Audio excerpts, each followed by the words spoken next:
Hello students, आज हम लोग डिस्कस करेंगे निश्चित समाकलन के सरल प्रयोग। तो चलिए हम क्वेश्चन को अपने स्टार्ट करने से पहले हम यहाँ पर देख लेते हैं कि इसमें आपके पास निश्चित समाकलन के सरल प्रयोग में किस तरह से क्वेश्चंस आएंगे। देखिए इसमें यहाँ पर आपके पास 3 तरह के क्वेश्चंस बनेंगे और निश्चित समाकलन के सरल प्रयोग में जो आपका इंटर लेवल पर जो आपका सिलेबस है उसमें केवल आपको क्षेत्रफल ही फाइंड करना है, ठीक है ना। यानी जो कर्व आपके पास गिवन होगा उसमें आपको सिर्फ एरिया यहाँ पर फाइंड करना है, बाकी और यहाँ पर कुछ भी आपके पास सिलेबस में नहीं है। पहले आपके पास वॉल्यूम भी निकालने के लिए आता था, ठीक है, आयतन और वक्रपृष्ठ भी निकालने के लिए आता था आपके पास। अब आपके पास केवल ये बचा हुआ है कि यहाँ पर आपके पास क्या है, बहुत पहले ये सब आता था आपको निकालने के लिए। अब आपके पास केवल काफ़ी समय से आपका क्षेत्रफल ही यहाँ से इस बुक्स में पूछा जाता है। तो चलिए यहाँ पर निश्चित समाकलन के सरल प्रयोग में यानी जो आपको निकालना है वो किसी भी कर्व का एरिया फाइंड करना है। वो कर्व आपका कोई लाइन हो सकती है या फिर कर्व आपका कोई पैराबोला यानी परवलय हो सकता है या फिर दीर्घवृत्त हो सकता है, ठीक है ना, आदि परवलय हो सकता है, या फिर कोई भी 2 वक्र हो सकते हैं। उन 2 वक्रों से घिरे क्षेत्र का क्षेत्रफल आपसे पूछ सकता है। तो इस तरीके से अगर हम बात करें तो आपके पास 3 तरह के क्वेश्चंस यहाँ पर अराइज होते हैं। पहला ये होता है, पहला सिंपल क्वेश्चंस होता है, आपके पास कोई कर्व होगा, आपको उसका एरिया फाइंड करना होगा। दूसरा तरह का क्वेश्चंस इस तरह से होगा कि आपके पास कोई एक कर्व दिया होगा, कर्व आपका सर्किल हो सकता है, लाइक मतलब पैराबोला हो सकता है, मतलब परवलय हो सकता है, या फिर आपका वृत्त तो मैंने बता ही दिया, या फिर आपके पास आदि परवलय हो सकता है, दीर्घवृत्त हो सकता है, कुछ भी हमारे पास हो जाएगा। और कोई एक लाइन दी होगी और वहाँ से आपके पास एरिया फाइंड करने के लिए पूछेगा। फिर हमारे पास तीसरे टाइप का ये हो सकता है area bounded by the curve, मतलब आपके पास एरिया 2 वक्रों से घिरे क्षेत्र का क्षेत्रफल कैसे निकालेंगे वो आपके पास आएगा। तो पहली एक्सरसाइज में आपके पास नॉर्मल क्वेश्चंस ही हैं, तो उनका आपको एरिया फाइंड करना है। तो चलिए पहले हम स्टार्ट करने से पहले इसको देख लेते हैं कि एरिया किस तरीके से हम यहाँ पर निकालेंगे। तो सपोज़ करें ये आपके पास एक एक्सिस है, ये आप जानते हैं ये एक्स है और ये एक्स डैश है, ये आपके पास ओरिजिन है, ये हमारे पास वाई है और ये हमारे पास वाई डैश है। इसके बाद में आपके पास क्या है कि ये सपोज़ करें कि आपके पास एक वक्र है y = fx, हमारे पास एक वक्र है और यहाँ पर इस पॉइंट का एरिया हमें निकालना है। यहाँ से हमने इस तरह परपेंडिकुलर डाल दिया और ये जो मैंने यहाँ पर खींचा हुआ है आपको यही पार्ट का एरिया फाइंड करना है। इसको हम शेडेड कर देते हैं, इसका एरिया फाइंड करना है। सपोज़ करें यहाँ से यहाँ तक की जो डिस्टेंस है वो आपके पास a है, तो ये जो कोऑर्डिनेट निकल के आएगा वो आएगा a,0 और यहाँ से यहाँ तक की डिस्टेंस जो है b, तो यहाँ पर ये कोऑर्डिनेट निकल के आएगा b,0। और आपको जो एरिया फाइंड करना है वो इस एरिया को इसको फाइंड करना है, इसको हमने शेडेड किया हुआ है, इसका एरिया आपको फाइंड करना है, ठीक है। अब ये एरिया कहाँ से कहाँ तक आपके पास घिरा हुआ है ये हमें देखना है, कहाँ से कहाँ तक बाउंड है। तो आप देख सकते हैं ये जो एरिया हमारे पास जिसको मैंने शेडेड किया हुआ है ये आपका ए से लेके बी तक घिरा हुआ है। तो देखिए क्षेत्रफल की बात करें तो आपने क्षेत्रफल की बात की, तो जैसे रेक्टेंगल की बात कर लें, तो आयत की बात करें, आयत का क्षेत्रफल क्या होता है, लंबाई गुणे चौड़ाई। ये अगर कोई आयत है और आयत आपके पास ये एक्स है ये वाई है, तो आयत का क्षेत्रफल होता है लंबाई गुणे चौड़ाई, ये हमारे पास उसका एरिया होता है। तो वही चीज़ हम यहाँ पर कर लेते हैं, यहाँ पर हम एक स्ट्रिप काट लेते हैं, एक पट्टी काट लेते हैं, ठीक है। ये देखिए हमने यहाँ पर एक स्ट्रिप ले ली इस तरीके से और ये स्ट्रिप हमने यहाँ से काट ली है और इस स्ट्रिप का हम यहाँ पर क्या निकाल रहे हैं, क्षेत्रफल निकाल रहे हैं इस स्ट्रिप का।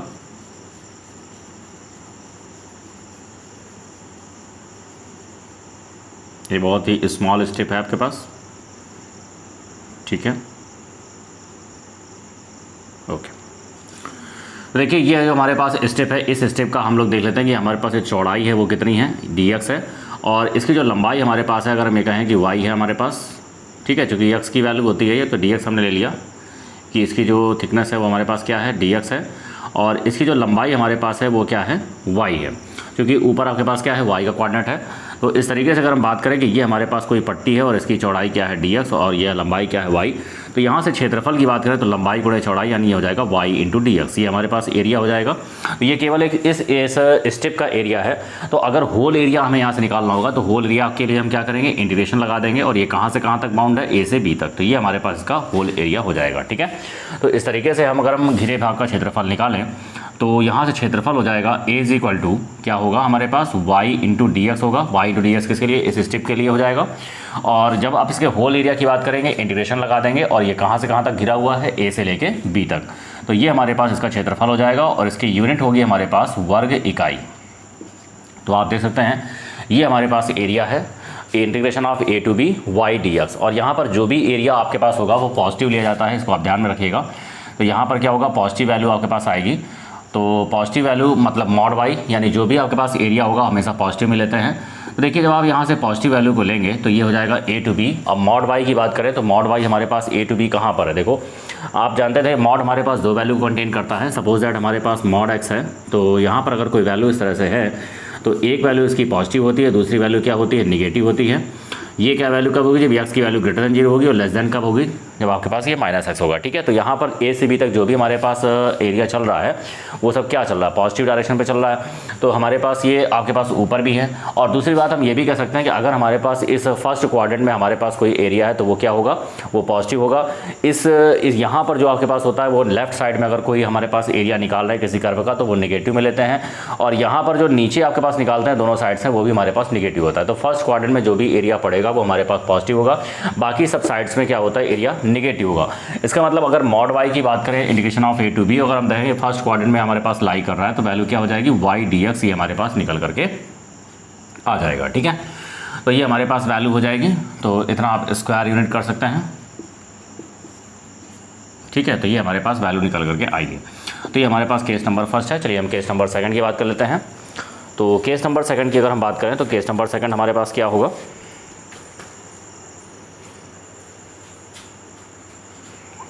इसको आप राइट डाउन कर लीजिएगा। ठीक है, ये आपको नोट करना है, नोट कर लें इसको।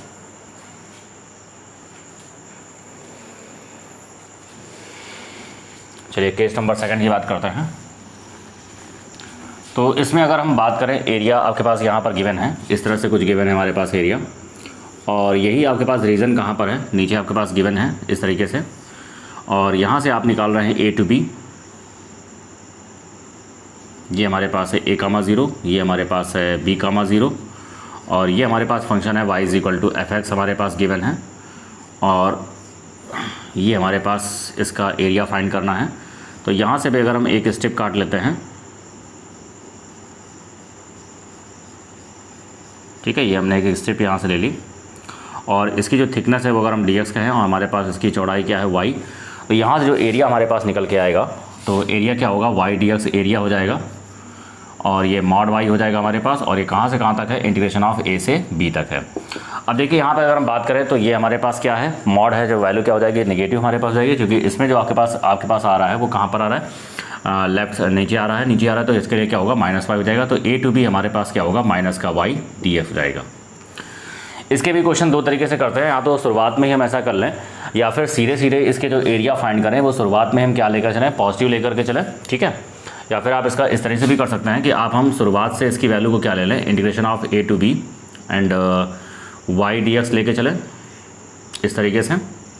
यानी इंटीग्रेशन में जो भी वैल्यू आपके पास आएगी वो यहाँ से निकालेंगे, पॉजिटिव निगेटिव जो भी वैल्यू आ रही है वो सब टोटल वैल्यू क्या लेनी है, पॉजिटिव लेनी है। तो या तो हम एरिया ये लिख सकते हैं इस तरीके से, और या तो फिर हम यहीं पे फंक्शन को पॉजिटिव निगेटिव जो भी आ रहा है वो हम यहाँ पर पहले से ही बना लें। ठीक है, तो मॉड वाई की बात करें तो ये हमारे पास नीचे है, तो इसके लिए -y dx हो जाएगा। तो ये हमारे पास यहाँ से एरिया जो भी निकल के आएगा वो आपका रिक्वायर्ड एरिया आएगा, और वो वैल्यू आपके पास क्या होगी, पॉजिटिव में ही आएगी। ठीक है, और यहाँ से आपके पास या तो इस तरीके से लेके चलें, आपके पास जो भी वैल्यू आ रही है उसको हम अलग से निकाल लें, और अलग से निकालने के बाद उसका हम मॉड ले लें, और मॉड आपके पास ये इंडिकेट कर रहा है कि वो हमेशा पॉजिटिव वैल्यू को यहाँ से लेना है।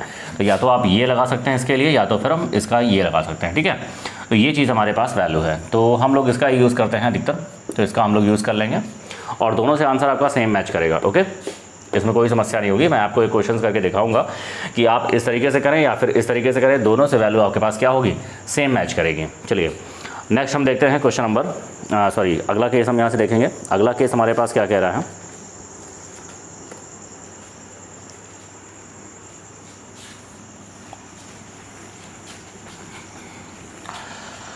अगला केस हमारे पास ये कह रहा है कि अगर हम इस तरीके से, हमारे पास कोई रीज़न है, सपोज दैट ये है, इस तरीके से कोई कर्व हमारे पास जा रहा है, और यहाँ से हम एरिया निकालना चाह रहे हैं, इस पॉइंट से लेकर के इस पॉइंट तक एरिया फाइंड करना चाह रहे हैं। और सपोज़ करें ये पॉइंट हमारे पास है a, ये पॉइंट हमारे पास है a, 0 है, ये पॉइंट हमारे पास है b, 0 है। ठीक है, और ये हमारे पास पॉइंट है c, 0। तो ये हमारे पास 3 पॉइंट्स हैं हमारे पास। तो अगर हम एरिया फाइंड करना चाह रहे हैं इस पॉइंट से लेकर के इस पॉइंट तक, यानी a से b तक एरिया फाइंड कर रहे हैं इस कर्व का, तो हमारे पास ये एक कर्व है, और यहाँ से हमारे पास ये भी एक कर्व है।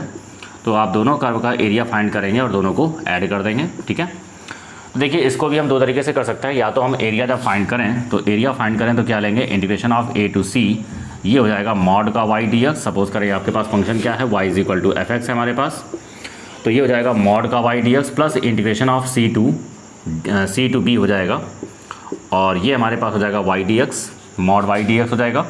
और आप देख सकते हैं ये जो मॉड वाई हमारे पास इंडिकेट कर रहा है ये आपके पास नीचे है, तो ये इसकी वैल्यू क्या होगी, माइनस का वाई डी एक्स हो जाएगा।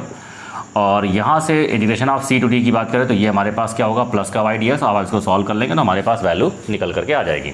या फिर अगर हम ये चीज़ ना करें तो आप यहाँ से एक चीज़ और कर सकते हैं, अगर हम इसका एरिया फाइंड करें तो यहाँ पर आपको फिर दो एरिया फाइंड करने पड़ेंगे। नीचे वाली वैल्यू के लिए हम इसको अगर हम कहें A1 है हमारे पास, ये हमारे पास कहें A2 है, तो रिक्वायर्ड एरिया होगा A1 प्लस A2 होगा यहाँ से।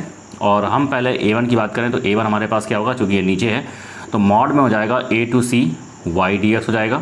ठीक है, फिर इसके बाद में A2 की बात करें तो A2 हमारे पास ऊपर ही है, तो यहाँ पे क्या हो जाएगा, ये हो जाएगा C to B Y D x हो जाएगा। ठीक है, यानी ये एरिया हम क्या लेके चलेंगे, पॉजिटिव लेके चलेंगे, इसका मॉड ले लेंगे जो भी हमारे पास वैल्यू आएगी, और इसका हो जाएगा A to B Y D x. तो हमारे पास ये रिक्वायर्ड एरिया इस तरीके से निकाल सकते हैं। ठीक है, तो आप इस तरीके से करेंगे, या तो फिर हम सीधे डायरेक्ट इस तरह से कोई वैल्यू निकाल लें, या फिर हम इस तरीके से पहले आपके पास जो नीचे वैल्यू होती है उसका मॉड अलग से ले लेंगे, इसका अलग से ले लेंगे, दोनों को ऐड कर देंगे, हमारे पास वैल्यू निकल करके आ जाएगी।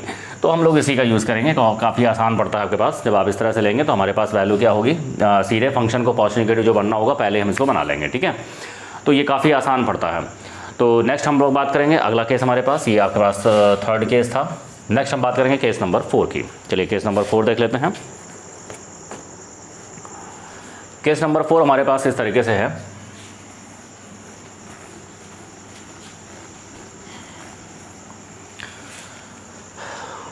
नाउ केस नंबर 4 इज, यहाँ पर देखिए अगर हम बात करें कि सपोज़ करें हमारे पास कभी कभी क्या होता है कि एक्स में लिमिट नहीं फाइंड हो पा रही है, तो हम इसको वाई में फाइंड कर लेते हैं। तो अगर सपोज दैट आपके पास इस तरह से वाई में लिमिट फाइंड हो पा रही है, और ये हमारे पास क्या है 0 से c है, और ये हमारे पास क्या है 0 से d है, तो यहाँ से जो फंक्शन हम क्रिएट करेंगे x is equal to f y लेके चलेंगे, और आपको ये शेडेड रीजन का एरिया फाइंड करना है। ठीक है, इसको हमने रेखांकित कर दिया है। और ये हमारे पास क्या है y, ये हमारे पास है y डैश, ये हमारे पास है x है, ये ओरिजिन है, ये हमारे पास x डैश है। तो हम यहाँ से देख रहे हैं जो फंक्शन हमारे पास है x is equal to f y given है, और यहाँ पे जो रीजन फाइंड करना है x, हाँ यहाँ पे जो रीजन है y पर है, तो y टाइम्स टू हमारे पास क्या है c टू d, इस पर आपको एरिया फाइंड करना है। देखिए इसकी अगर हम एरिया की बात करें तो ये हमारे पास क्या होगा, integration of c to d, और ये हमारे पास हो जाएगा मॉड y dy हो जाएगा, सॉरी ये हमारे पास क्या होगा, मॉड x dy हो जाएगा। तो यहाँ से अगर हम वैल्यू की बात करें तो मॉड x की वैल्यू हमारे पास क्या होगी, आपके पास ये फर्स्ट क्वाड्रेंट में ही है तो इसकी वैल्यू हो जाएगी x dy हो जाएगा। तो यहाँ से जाएगा c टू d, और ये हो जाएगा x की वैल्यू हो जाएगी हमारे पास एफ वाई dy, ये हमारे पास होगा स्क्वायर यूनिट, ये हमारे पास का रिक्वायर्ड एरिया हो जाएगा। ठीक है, तो ये हमारे पास क्वेश्चन आपके पास 4th केस था। नेक्स्ट हम लोग बात करेंगे केस नंबर 5 की। चलिए 5 नंबर केस को देख लेते हैं।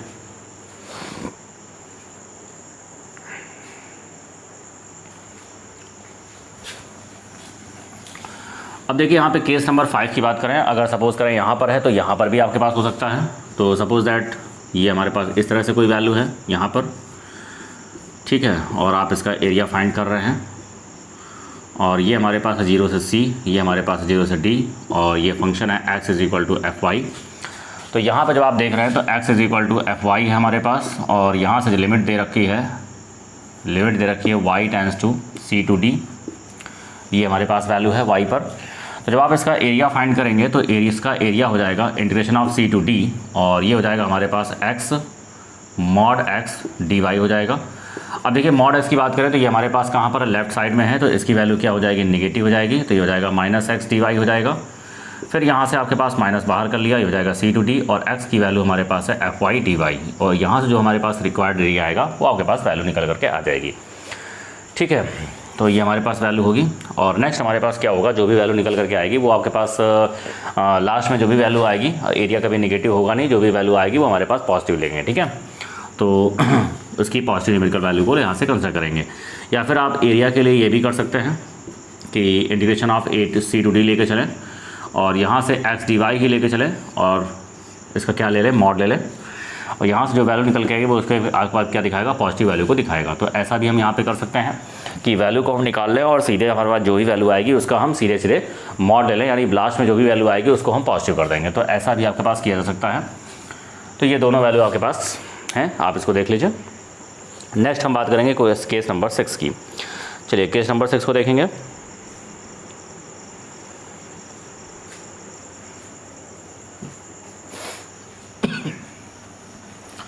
अब जैसे मैंने वहाँ पर बताया था, तो जैसे अभी मैंने एक कर्व लिया था, ठीक वैसा ही कर्व हम यहाँ पे ले लेंगे। सपोज दैट ये आपके पास एक कर्व है,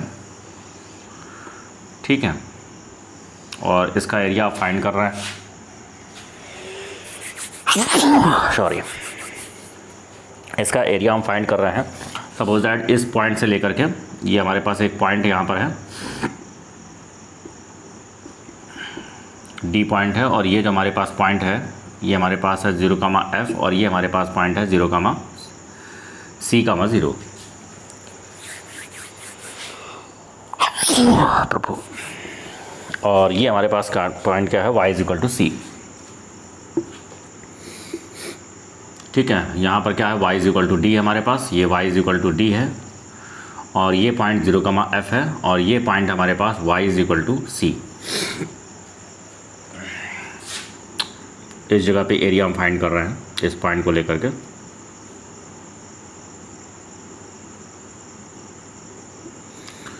तो ये अगर हम कोऑर्डिनेट की बात करें तो ये हमारे पास जाएगा 0,c, ठीक है, 0,c है, ये हमारे पास 0,f है, ये हमारे पास y,d है। तो ये हमारे पास एरिया इसका फाइंड करना है। चलिए इसका एरिया फाइंड देखते हैं। तो देखिए, जब हम इसका एरिया फाइंड करेंगे तो ये हमारे पास जो रीजन निकल करके आएगा, ये अगर हम y रीजन पे बात करें तो y रीजन पे हमारे पास क्या वैल्यू हो रही है, ये हमारे पास क्या है, ये रीजन है, और ये रीजन हमारे पास जा रहा है, ठीक है, इसको हमने शेडेड कर दिया है। तो ये रीजन हमारे पास निकल करके आ रहा है। तो देखिए, इस रीजन की अगर हम बात करें, एरिया की बात करें, तो ये कैसे जा रहा है, 0 से f है, और f से हमारे पास क्या है, d। तो 0 से जब यहाँ पे आप बात करेंगे तो ये, सॉरी, यहाँ पर अगर हम बात करें तो ये कोऑर्डिनेट जो हमारे पास निकल करके आएगा वो क्या आएगा, 0,c निकल करके आएगा, ठीक है।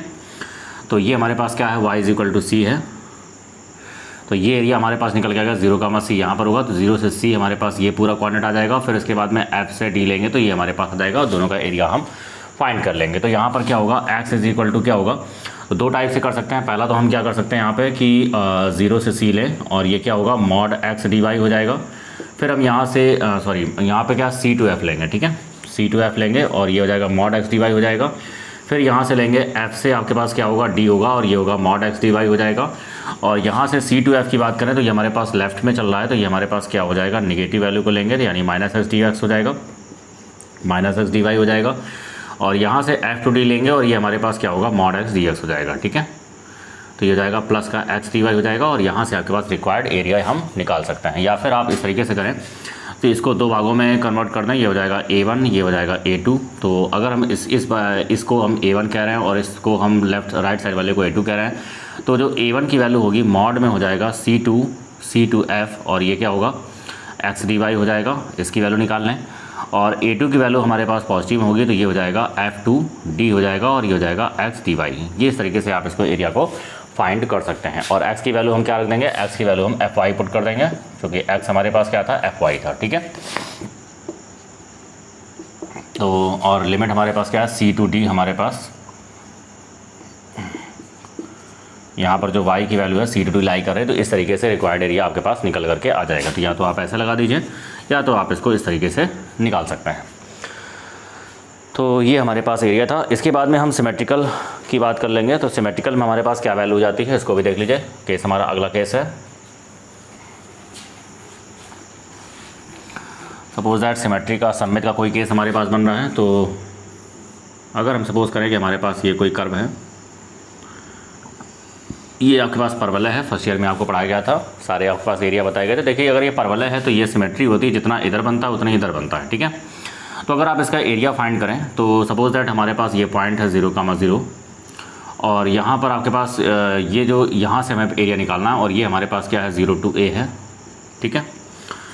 तो ये हमारे पास 0 to a है। अगर हम इसको इस तरह से यहाँ पर कर दें, और ये अगर हम बात करें कि इस एरिया की बात करें, तो अगर हम इस एरिया को निकाल रहे हैं तो हम देख सकते हैं कि अगर हम इस एरिया को फाइंड करेंगे तो यहाँ से अगर हम 0 से a ले लेंगे, 0 से a लेंगे तो हमारे पास ये वैल्यू निकल करके आ जाएगी। तो ये पूरा भाग ये पूरा एरिया हमारे पास निकल के आ जाएगा।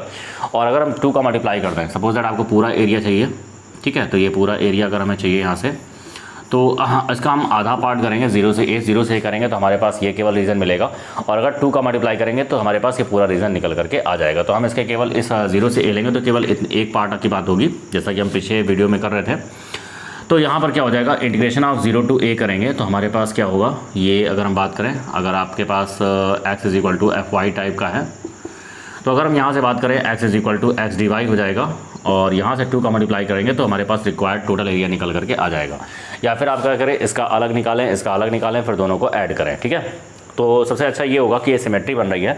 तो जब भी हम ये देखें कि हमारे पास कोई सिमेट्री बन रही है तो हम केवल एक भाग का एरिया निकालेंगे और दूसरे भाग के एरिया निकाल करके उसका जस्ट डबल कर देंगे तो आपके पास रिक्वायर्ड एरिया निकल करके आ जाएगा। इस तरीके से आप इस एरिया को फाइंड कर सकते हैं। इस तरीके से सर्किल हमारे पास है। अगर हम सर्किल की बात करें तो सर्किल में सपोज करें इसका रेडियस क्या है a, तो ये हमारे पास हो जाएगा a, 0। तो इसमें भी सिमेट्री बनती है, सारे भाग आपके पास इक्वल होते हैं, 4 पार्ट्स यहाँ पे बन रहे हैं। तो अगर 0 से a लेंगे तो हमारे पास ये एरिया निकल करके आएगा। तो इस एरिया में हम क्या करें, अगर हम 4 का मल्टीप्लाई करते हैं तो रिक्वायर्ड एरिया हमारे पास हो जाएगा। यानी इसका जब एरिया निकालेंगे तो 4 times of 0 to a y dx हमारे पास हो जाएगा। जो कि y हमने इसलिए लिया क्योंकि हमारे पास लिमिट कैसे ले रहे थे, y में ले रहे थे, और ये लिमिट हमने x पे ली, ये लिमिट हमने y पे ली है, इसलिए फॉर्मूला हमारे पास लगा है x dy, ठीक है। तो ये चीज़ हमें इसको ध्यान में रखना है। तो इसको ध्यान में रख करके हमें क्वेश्चन को लगाना है। तो ये आप देख लीजिए। इसके बाद हम लोग स्टार्ट करते हैं क्वेश्चन नंबर फर्स्ट को। तो चलिए स्टार्ट करते हैं क्वेश्चन नंबर फर्स्ट।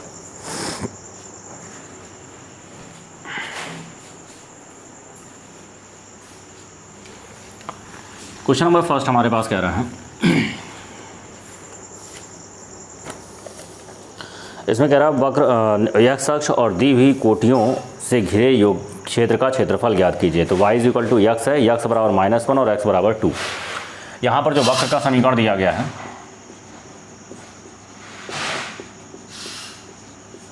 वक्र का समीकरण दिया गया है y = x, और यहाँ पे एरिया निकालने कह रहा है x → -1 से लेकर के 2 तक। इसमें आपको ये इस लिमिट के बीच में एरिया फाइंड करने के लिए कह रहा है। तो चलिए इसका हम फिगर निकाल लेते हैं। y = x लाइन कैसे बनती है, ये देखिए, इसका जो टेंजेंट आएगा, प्रवणता आएगी tan 45 आ रही है, तो x से 45 अंश कोण बनेगा। तो x से 45 अंश कोण बनेगा तो इसका मतलब ये होगा कि ये लाइन हमारे पास इस तरीके से निकल करके जाएगी। तो ये लाइन हमारे पास है y = x लाइन। तो सपोज़ करें अगर ये y = x लाइन है और आपको फाइंड करना है -1 से 2, तो अगर हम यहाँ देखें, ये ये 1 है, ये 2 है, ये आपके पास 1 है, ये 2 है, तो -1 हमारे पास ये हो जाएगा, ये लाइन हो जाएगी x = -1 लाइन। और 2 की बात करें तो ये लाइन हमारे पास हो जाएगी x = 2।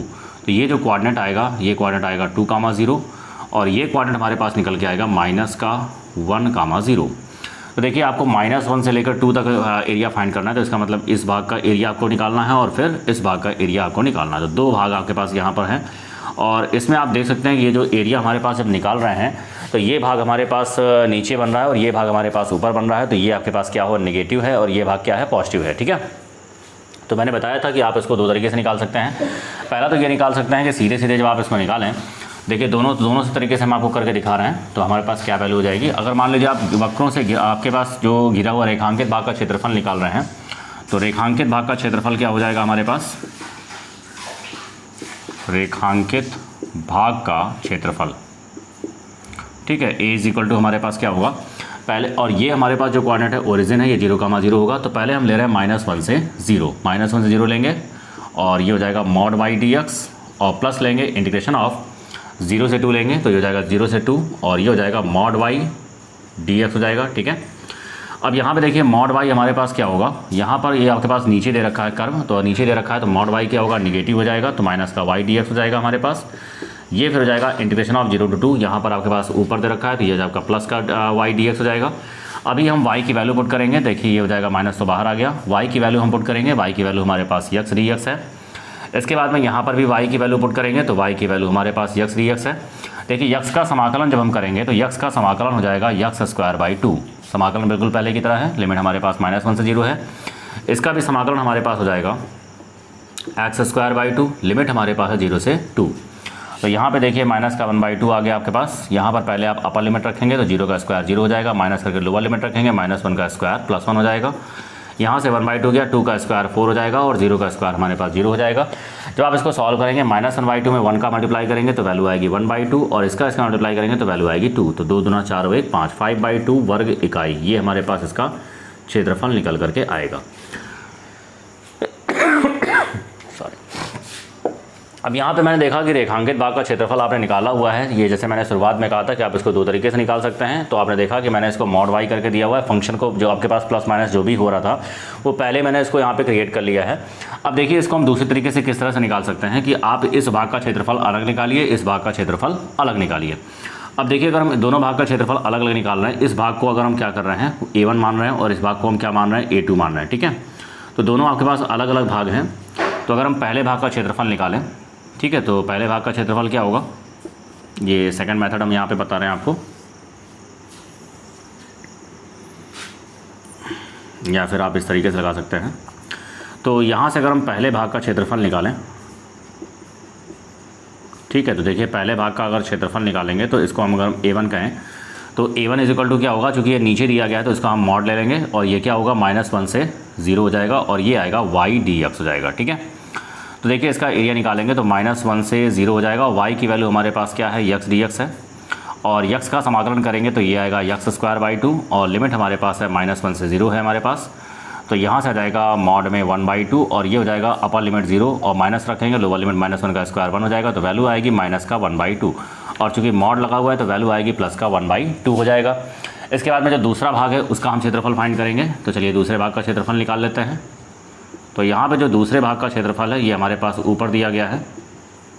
तो दूसरे भाग का जो क्षेत्रफल निकलेगा A2 की अगर हम बात करें तो ये हमारे पास हो जाएगा इंटीग्रेशन ऑफ 0 से 2 y dx हो जाएगा। देखिए यहाँ से हो जाएगा 0 से 2 y की वैल्यू पुट करेंगे तो ये हो जाएगा x dx, समाकलन यहाँ से करेंगे x²/2, लिमिट हमारे पास 0 से 2 है। 1/2 को बाहर कर लिया हमने तो 2 का स्क्वायर हमारे पास 4 हो जाएगा और ये आ जाएगा 0। तो वैल्यू आएगी हमारे पास 2 वर्ग इकाई। तो ये देखिए A1 और A2 दोनों हमारे पास आ चुके हैं। तो यहाँ से हमारे पास क्या होगा, A = हो जाएगा A1 + A2। तो ये हमारे पास है 1/2 और प्लस का 2 है तो वैल्यू आ जाएगी हमारे पास 5/2 स्क्वायर यूनिट। तो आप देख सकते हैं दोनों से आंसर आपका बिल्कुल सेम आ रहा है। तो हमारे पास इसको दो टाइप से कर सकते हैं। अगर हम दोनों को मॉड लेके चलें तो ये देख लें कि नीचे के लिए -y कर लेंगे, ऊपर के लिए +y लेके चलेंगे। या फिर अगर आप इस तरीके से ना करें तो अगर आप ये देखें कि ये नीचे वाला भाग बना हुआ है तो दोनों ही पॉजिटिव लेकर चलें, दोनों का अलग अलग निकालें और फिर इसको, और बस ये ध्यान रखें कि नीचे वाले के लिए हम मॉड लेके चलेंगे तो वहाँ पर जो भी वैल्यू नेगेटिव आएगी उसको हम पॉजिटिव कर देंगे, फिर दोनों को ऐड कर देंगे। तो दोनों ही टाइप से आपके क्वेश्चंस लगे हुए हैं। तो आई होप आपको ये क्वेश्चंस क्लियर हो गया होगा। जो भी हम क्वेश्चंस लगाएंगे वो हम इस मेथड पे ही अप्लाई करेंगे, ठीक है। तो आई होप आपको ये क्वेश्चन क्लियर हो गया होगा, क्योंकि इसलिए हम इसलिए नहीं लगा रहे हैं क्योंकि यहाँ पर जब आप इसको लगाते हैं तो दोनों का अलग अलग निकालना पड़ता है तो काफ़ी कैलकुलेशन लॉन्ग हो जाता है। तो ये अच्छा होता है कि हम लोग एक साथ ही निकाल लें, शुरुआत से मॉड वाई लेके चले और जो भी हमारे पास फंक्शन प्लस और माइनस का हो रहा है उस फंक्शन पर ही डिपेंड करके क्वेश्चन को लगा लें, ठीक है। तो देख लीजिए ये क्वेश्चन नंबर 1 है। इसके बाद हमारा है नेक्स्ट क्वेश्चन है क्वेश्चन नंबर 2। तो नेक्स्ट वीडियो में हम लोग क्वेश्चन नंबर 2 से डिस्कस करेंगे इसको। तो आज के लिए इतना रखते हैं, ओके, थैंक यू।